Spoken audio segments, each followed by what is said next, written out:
75 पार तो मुझे नहीं लगता है कि संभव है। आज अब बोल सकता हूं, चुनाव के समय तो नहीं बोल सकता था। मेरे निर्णय काफी कड़े रहते हैं। लगता नहीं है कि टीएस बाबा कड़े निर्णय ले सकते हैं, लेकिन मेरे निर्णय जब मैं लेता हूं तो येस एंड नो के होते हैं। टीएस सिंहदेव जी का अंतिम चुनाव ये मान लिया जाए? मानना, बिल्कुल ये मान लेना चाहिए। मैं विधायक के रूप में काम नहीं करना चाहता ये 5 साल, ये 100%। सरगुजा की जनता ये सपना देख रही है कि जो डिप्टी सीएम का जो टैग है, डिप्टी हटेगा इस बार? ये अपने साथ के लोगों के मन में है। सरगुजा में भी है, छत्तीसगढ़ में भी है। जो साथ रहते हैं, स्वाभाविक रहता है कि अपने 20 का आदमी है, अपने संपर्क का आदमी है, टच का आदमी है, मुख्यमंत्री बन जाता तो अच्छा है। हम लोग भी साथ में काम करते, तो ये भावना रहती है। पर निर्णय हाईकमांड का, ये सब में कौन कैसे हैं, किसके क्या क्षमताएं हैं, हाईकमांड को लगभग सब मालूम रहती हैं। कई और आकलन वो करते हैं और फिर निर्णय लेते हैं। तो जो उनका निर्णय है मेरे लिए वो अंतिम और फाइनल और पूरी तरह से स्वीकार है। आपने एक बात कही कि सीएम की अगर सीएम का पद नहीं तो फिर चुनाव का कोई औचित्य नहीं रह जाता। इसका क्या मतलब है? किस तरह से देख रहे हैं टीएस सिंहदेव? देखिए, मैं 71 साल की उम्र का हो गया। अभी अगर मुझे लगता है कि मैं शारीरिक रूप से एक्टिव नहीं हूं तो मैं ये चुनाव भी नहीं लड़ता। मेरे को किसी से पूछने की उसमें जरूरत नहीं है। मेरे निर्णय काफी कड़े रहते हैं। लगता नहीं है कि टीएस बाबा कड़े निर्णय ले सकते हैं, लेकिन मेरे निर्णय जब मैं लेता हूं तो येस एंड नो के होते हैं, वरना मैं उस पर विचार करता हूं। तो मुझे क्योंकि खुद भी ये लगा कि शारीरिक रूप से मेरे में कोई अभी ऐसी कमी, दुर्बलता महसूस नहीं हो रही, और मैं विचार कर भी रहा था कि लड़ूं कि नहीं लड़ूं चुनाव। ये भी मैंने सार्वजनिक किया था, क्योंकि मैं चाहता था कि अपने साथ के जो लोग हैं वो भी मानसिक रूप से तैयार हों कि अब नया पुराना भी करना चाहिए। लेकिन एक राय सभी की तरफ से लगभग एक राय है कि नहीं, अभी नहीं बाबा, एक चुनाव आप और लड़िए। तो जो दिन रात साथ में खटते हैं, लोगों के लिए काम देखते हैं, करते हैं, हम लोग अपने तरफ से अलग परिस्थिति में काम देखते हैं, लेकिन वो फील्ड में देखते हैं, और उन लोग अगर कह रहे हैं तो उनको छोड़ना मेरे लिए संभव नहीं था। वरना मैं शायद ये चुनाव भी नहीं लड़ता। तो उसमें मुख्यमंत्री नहीं वाली बात नहीं थी, पर हाँ, काम कितनी इफेक्टिवली आदमी कर पा रहा है। अगर कुछ दे रहे हैं क्षेत्र के लिए, अपन दे पा रहे हैं, छत्तीसगढ़ के लिए दे पा रहे हैं, तब उसमें बने रहना चाहिए। जब ऐसा लगता है कि अब स्थायित्व आ जा रहा है, स्थिरता आ जा रही है उसमें, जिसमें कहते हैं कि पानी जब रुकता है तो काई जमने लग जाती है, तो वो खुद आप में कैपेसिटी होनी चाहिए निर्णय लेने की। ये नहीं कि हटाया जाए आपको, खुद आपकी कैपेसिटी होने की। हाँ, अब आप सरगुजा में, क्षेत्र में सबके लिए काम करने को कहते हो कि भाई हम तैयार हैं सबके काज के लिए काम करने की, तो आप में कुछ तो सोच होगी ना कि आप सबके लिए भी कुछ देख सकते हो। तो सबके लिए देख सकते हो, खुद के लिए नहीं देख सकते हो।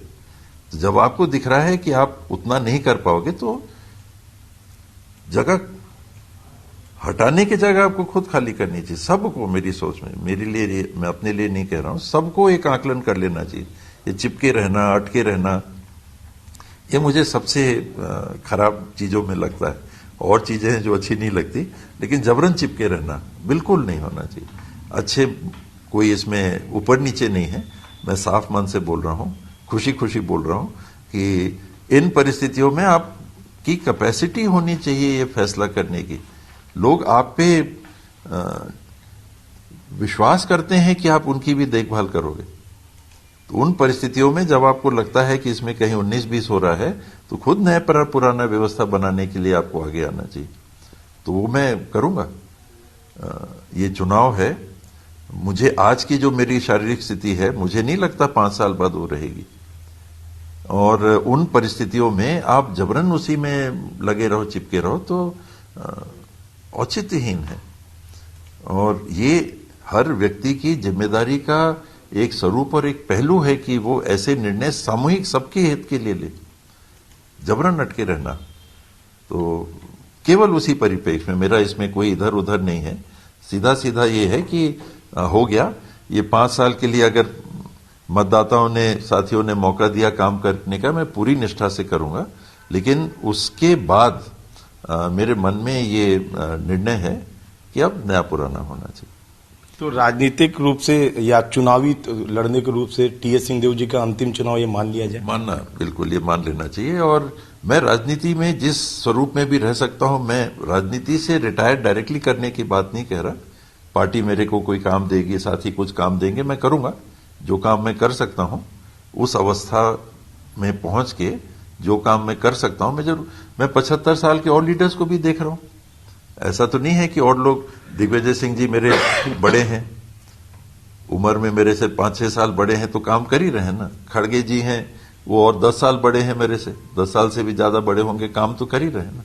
मेरे से ज्यादा उम्र के लोगों को भी तो मैं काम करते हुए देख रहा हूं। लेकिन एक समय के हिसाब से एक परिस्थिति रहती है कि अब ये काम करने के लिए खुद निर्णय भी लेने की क्षमता होनी चाहिए हर व्यक्ति में, कि अब ये टीम है, कोई एकल मैच नहीं है, मैं वाली बात नहीं है, अपन है। तो अपने बीच के लिए अब अपनी टीम के लिए नया स्वरूप, कोई ये करेगा, कोई वो करेगा, कोई वो करेगा, तो मैं कुछ और करूंगा। टीम की कप्तानी इस बार मिलेगी आपको? वो तो सिलेक्शन बोर्ड के ऊपर है। सिलेक्शन बोर्ड जो टीम सिलेक्ट करे, सिलेक्शन बोर्ड जिनको कप्तान की जिम्मेदारी दे, उस हिसाब से टीम खेलेगी। कल हम लोगों ने होनी चाहिए हर स्थिति में टीम। मेरा हर समय प्रयास ये रहता है और हमेशा ये रहेगा कि जहां भी रहूं, टीम के स्वरूप को बल देने के लिए मेरे से जो भी पहल होगी मैं करूंगा। हमेशा टीम का जो खेल होता है तो अच्छी स्पिरिट के साथ, अच्छी भावनाओं के साथ सबको मिलके काम करना चाहिए। कल हम लोगों ने आदित्येश्वर जी से भी बात की, त्रिशाला जी से भी बात की। उनका भी कहना था कि डिजर्व करते हैं और ये मौका मिलना चाहिए। आपका क्या मानना है? व्यक्ति अपने लिए सोच सकता है, अपने साथी, अपने परिवार के लिए के लोग अपने सदस्य के लिए सोच सकते हैं, लेकिन जो स्ट्रक्चर है वो कहता है कि सिलेक्शन कमेटी है। पहले तो टीम में आना कि नहीं, नेट्स के लिए बुलाया जाएगा, पहले ट्रायल के लिए, तो फिर टिकट का जो प्रक्रिया रहता है वो नेट ट्रायल का रहता है। तो ट्रायल में आप भाग लीजिए, फिर आपको मौका मिलेगा। तो 24 या 36 लोगों का सिलेक्शन होता है, फिर 36 लोगों में से टीम बनती है, फिर 16 की टीम बनेगी, फिर उसमें से प्लेइंग 11 बनता है कि 11 खिलाड़ी खेलेंगे, अगर 11 खिलाड़ियों की टीम का खेल है तो उस प्रक्रिया से जब आपने तय किया कि हम इस सिलेक्शन कमेटी के साथ हम काम करेंगे, कि ये सिलेक्शन कमेटी जो निर्णय लेगी हम उस हिसाब से चलेंगे, तो फिर इधर उधर क्यों सोचना। मेरा सोचना बड़ा क्लियर है इसमें कि फिर वो हाथ पांव मारना वो मेरे को नहीं जमता। सिलेक्शन कमेटी के ऊपर आपने विश्वास किया, कहा कि हाँ हम उपलब्ध रहेंगे, हम अपना पेश कर रहे हैं कि मैं चुनाव लड़ने के लिए मैंने आवेदन किया। उन्होंने नहीं कहा कि आवेदन करो, मैंने आवेदन दिया, साथियों ने कहा, वो बात अपनी आपस की है, अपनी टीम की है। जब मैंने आवेदन किया और उन्होंने कहा कि खेलो, तो उन्होंने तो ये नहीं कहा कि मुख्यमंत्री बनने के लिए खेलो, उन्होंने तो ये नहीं कहा कि मंत्री बनने के लिए खेलो, उन्होंने तो कहा कि विधायक का टिकट आपको दे रहे हैं, जीत के आओ। तो विधायक का टिकट दिया, हम लोगों ने भाग लिया, सभी साथियों ने मेहनत की।